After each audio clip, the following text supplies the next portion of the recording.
Good, happy Tuesday morning, June 25, 2019. I'm Riley King, and welcome to the Riley King Newscast, right here on the Riley King Network. Let's begin. We have a lot of news to get to this morning. First up, driver of truck in Randolph crash returns to New Hampshire to face negligent homicide charges. Vladimir Zazeski faces 7 counts in connection with deadly Randolph crash.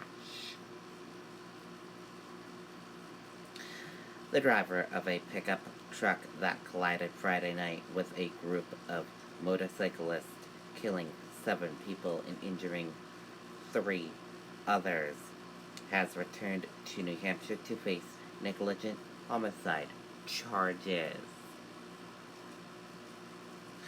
Vladimir Zazeski, 23, of West Springfield, Massachusetts, faced a judge Monday afternoon in Massachusetts and waived his extradition to New Hampshire.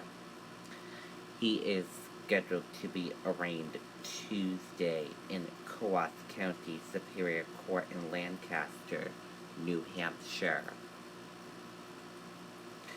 Prosecutors said Zazeski was driving a 2016 Dodge pickup truck that crashed into a group of motorcyclists on Route 2 in Randolph. 7 people were killed and 3 more were hurt. Zazeski was arrested at his home in Massachusetts on a fugitive from justice charge that was dismissed Monday afternoon after he agreed to extradition to New Hampshire.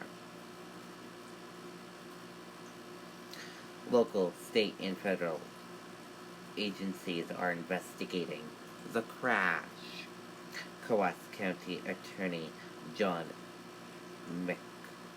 McCormick said there was enough evidence to bring charges against Zazeski.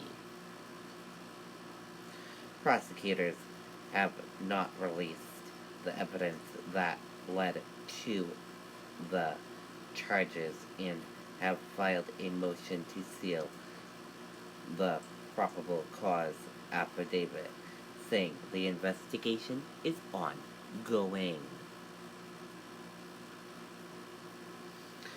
All 7 of those killed were on motorcycles, and they were all members or supporters of the Jarrahheads Motorcycle Club, which is made up of Marine veterans. The victims were identified as, and here is that list.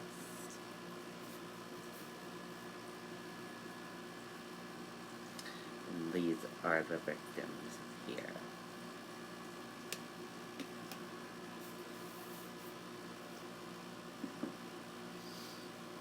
Two of the people who were injured were later released from the hospital, and a third, 45-year-old Joshua Morin of Dalton, Massachusetts, is at Maine Medical Center. Morin is listed in stable condition.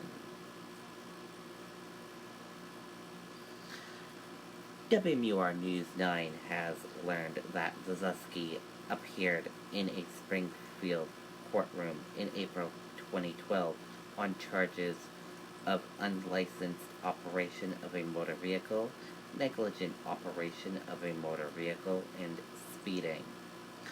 The 3 charges were dismissed. He also made an appearance in court in 2017 on 2 drug charges. He pleaded guilty and paid a fine. Last month, he was arrested in Connecticut and charged was operating a motor vehicle under the influence of alcohol and drugs. According to the Associated Press, Zusky was charged in 2013 with drunken driving in Westfield, Massachusetts. Shelter-in-place advisory lifted for Bedford neighborhood after man who led police on chase surrenders. He barricaded inside vehicle. A shelter-in-place advisory issued for Bedford neighborhood Monday night was lifted after a man who led police on a chase and then barricaded himself inside a vehicle surrendered. The advisory has been issued for Oak Drive, Glen Road, and Wendover Way. Out of an abundance of caution, residents of some neighboring streets were also asked to follow the advisory, Bedford police said. Officials said the chase began in Manchester about 5 p.m., continued on the Everett Turnpike, and went through multiple towns. The chase eventually ended in the Bedford neighborhood, which is where the suspect lives, police said.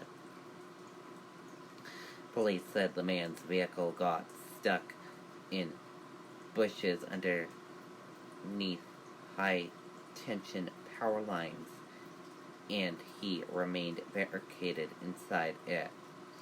Authorities believed he was armed, which prompted the large police presence and shelter-in-place advisory. The man has not been identified but is expected to face charges. Police said they intend to issue an alert to people within a half-mile radius of the neighborhood, but it was sent to a much larger area. They're now investigating why the alert was so widespread.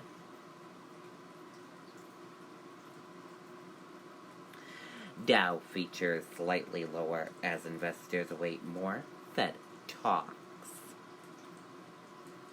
U.S. stocks indexes were slightly lower Tuesday morning in expectations and more diverse talks from the Federal Reserve.